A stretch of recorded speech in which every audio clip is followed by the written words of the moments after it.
Ivana Essomba, l'épouse de Bruno Bidjan, poursuivie pour assassinat en coaction du jeune Boris Brian Formbor, a été arrêtée et transférée au CED le 9 février dernier. Des sources proches de ce dossier arguent que cette interpellation fait suite à l'affaire relative à l'assassinat de ce jeune compatriote. Un revirement inattendu alors que la cause sera une fois de plus appelée devant le tribunal de grande instance du Mfundi le 20 février 2023. L'affaire relative à l'assassinat barbare et pleine de cruauté de Martinez Zogo a créé une onde de choc au sein du corps social et même au sein du landerneau politique tant au Cameroun qu'à l'Occident.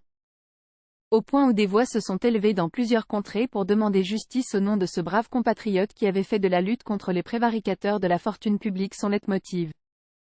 Un combat qui ne lui a pas toujours fait de cadeaux. Bien au contraire. Il a même dû parfois le payer cher, avec à la clé quelques mois de prison. Mais loin de le décourager, il a repris de plus belle. En s'attaquant ouvertement à certaines personnalités sur les mécanismes de leur enrichissement matériel et financier qu'il jugeait illicites, il s'est certainement attaqué à la mauvaise cible. Conséquence, il a été enlevé le 17 janvier dernier, torturé, et assassiné dans des circonstances atroces selon les résultats de l'autopsie partiellement communiquée par le ministre de la Communication, René Emmanuel Sadi. Aussi, pour faire toute la lumière sur cet odieux assassinat, le chef de l'État, par le truchement du ministre d'État, secrétaire général de la présidence de la République a instruit une enquête conjointe police-gendarmerie. Cette enquête actuellement en cours a déjà débouché sur l'interpellation d'une trentaine de personnes. Des sources proches de ce dossier parlent de 20 hommes en tenue et 11 civils. En l'état actuel, on n'est pas assez fixé sur le rôle des uns et des autres. Mais une chose est sûre, parmi les personnes interpellées figurent celles qui ont été pointées du doigt dans le cadre de l'affaire relative à l'assassinat du jeune jet-setteur, Brian Boris Formbor. Il s'agit notamment de Ivana Essomba Obama, épouse Bidjan. Elle a été interpellée le 9 février dernier devant le secrétariat d'État à la Défense en charge de la gendarmerie, CED, par les éléments du service central de recherche judiciaire avec son bébé de 14 mois, alors qu'elle venait rendre visite à son mari gardé à vue. Bruno Bidjan, puisqu'il s'agit de lui, est aux arrêts depuis le 6 février dernier dans le cadre de l'enquête préliminaire sur l'assassinat crapuleux de Martinez Zogo. Il a été interpellé au même moment que son patron Jean-Pierre Amougou Bellinga, soupçonné d'avoir été celui qui a commandité la mise à mort de ce journaliste, chef de chaîne de la radio Amplitude FM.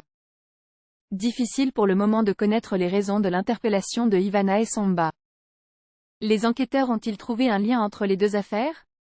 Amougou Bellinga est-il également accusé d'avoir joué un rôle dans la disparition tragique de Brian Boris Formbor?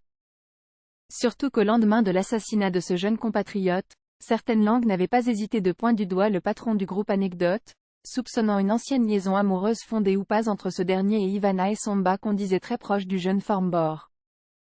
Qu'en est-il exactement? C'est la question que de nombreux observateurs se posent actuellement. Cette interpellation, bien qu'inattendue, est un revirement spectaculaire alors que la cause sera une fois de plus appelée devant le tribunal de grande instance du Mfundi le 20 février 2023. Que va-t-il se passer? Ivana Essomba sera-t-elle au tribunal?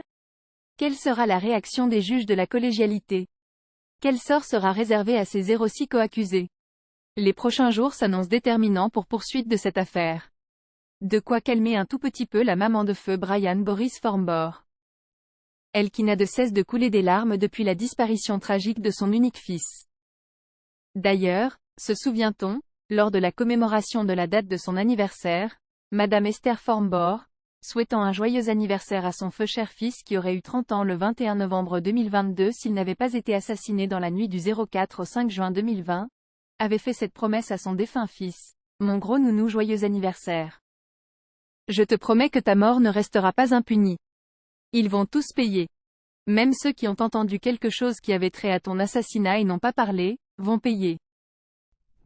Joint au téléphone, c'est une dame inconsolable qui répond à nos préoccupations. Elle nous avouera même que depuis cette fatidique nuit où des inconnus ont arraché à la vie son unique enfant, elle se réveille toujours en sursaut à l'heure à laquelle elle avait été jointe au téléphone par l'ex-ami de Brian Boris, la nommée Ivana Obama Essomba. Sa voix résonne dans ma tête comme un éveil. Et là je ne dors plus. Je n'arrive plus à trouver le sommeil. Mettez-vous à ma place. Au-delà du fait qu'il ait été mon unique enfant, aucun parent n'accouche son enfant pour l'enterrer. Et surtout pas dans ces conditions. D'ailleurs peu importe, dans le plan de Dieu, c'est aux enfants d'enterrer leurs parents et non le contraire. Je crie justice.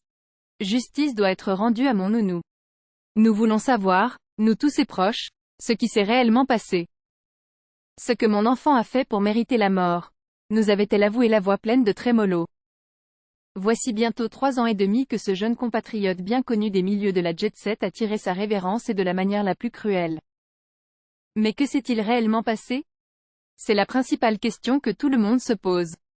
Si on sait à peu près comment Brian Boris Farnborough est mort, grâce aux commentaires du procureur de la République lors de l'audience de présentation des moyens de l'accusation, on est loin d'en connaître les raisons. Et les commanditaires?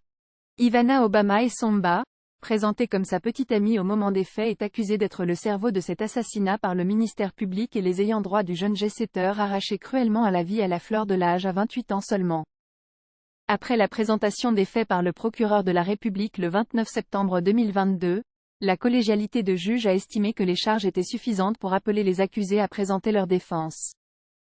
Rejoignez notre communauté en vous abonnant à notre chaîne, en appuyant sur le bouton j'aime, en activant la cloche pour ne rien manquer de nos mises à jour, et en laissant un commentaire pour partager votre opinion.